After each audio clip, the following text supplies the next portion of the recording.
Welcome back to my backyard snack yard. We're actually in my sister's garden in the south of France where she has this huge lemon verbena growing.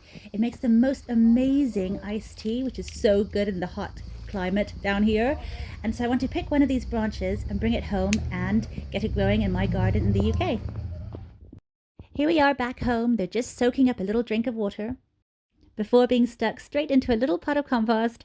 And now we just have to wait for them to root. It's a rainy November day. I just want to show you how my cuttings did. Here it is. There is one survivor. Move him up here. He's actually branching out quite nicely. It's looking really good.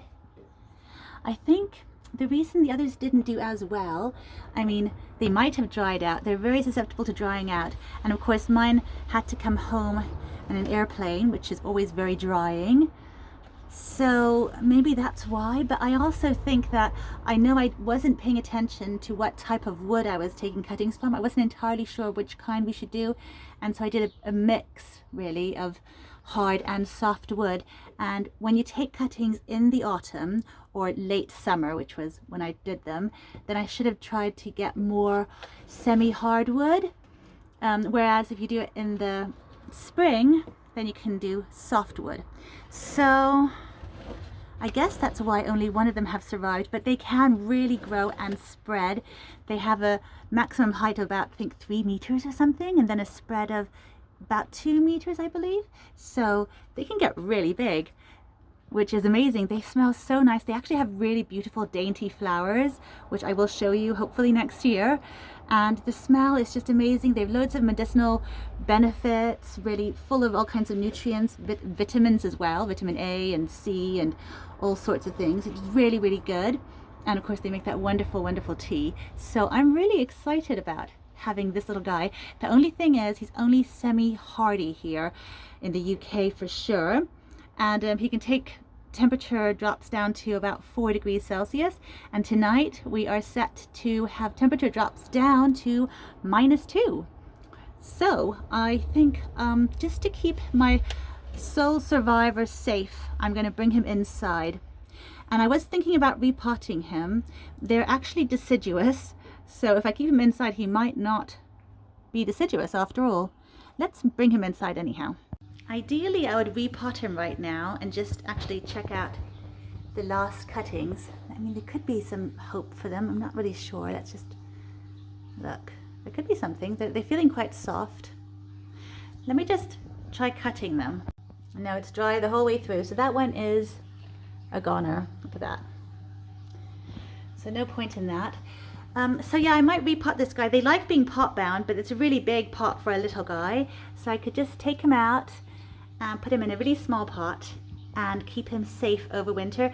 And I know he's supposed to be deciduous, but I'm just thinking, why not just leave him as he is and keep him healthy, keep him in a pot for at least a year or two just to really grow on and get strong. I think these guys are actually available in the UK.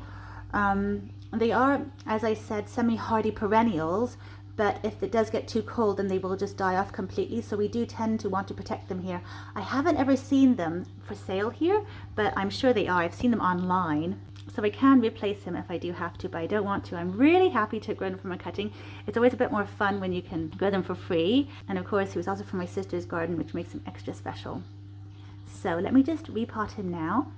Look at that. He's got a really nice little root system. He's such a gorgeous little plant. So I've mixed up a big bunch of vermicompost, and I've added some coffee grinds, and I also added some really, really finely crushed eggshells, and some sand and some grit and some other soil-based compost. And we're just going to pot this little guy up into his own little pot. Let's have a look how he looks there. There he is. I would have really liked to keep him out in the greenhouse, but I think this is a much safer bet. You can just sit here and get adequate lighting and just be completely frost free. That's the main thing. And our house isn't way too warm, but of course he is used to heat anyhow from France, where he was very happy. So either way, I think he'll be okay here, and I'm just looking forward to seeing him grow even more. And I could give him a little prune in the spring, but we'll just get him through the winter now on a windowsill and see how he goes. But thank you for watching, and I'll see you next time. Bye for now.